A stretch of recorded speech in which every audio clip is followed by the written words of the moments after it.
Visakhapatnam railway స్టేషన్లో ఒక కొత్త ఎంప్లాయీ అడుగుపెట్టాడు.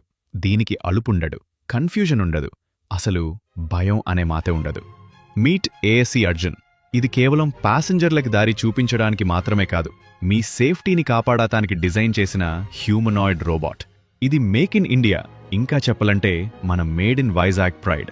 ఇది తెలుగు, హిందీ, ఇంగ్లీష్ 3 భాషల్లో మాట్లాడుతుంది. కాని దీని అసలు పవర్, దీని కళ్ళు. ఇది 24 అవర్స్ ప్లాట్ఫామ్ మీద తిరుగుతూ ఆర్టిఫిషియల్ ఇంటెలిజెన్స్తో క్రౌడ్ని స్కాన్ చేస్తుంది. ఎవరైనా క్రిమినల్ కనిపిస్తే ఫేస్ రికగ్నిషన్తో పట్టుకుంటుంది.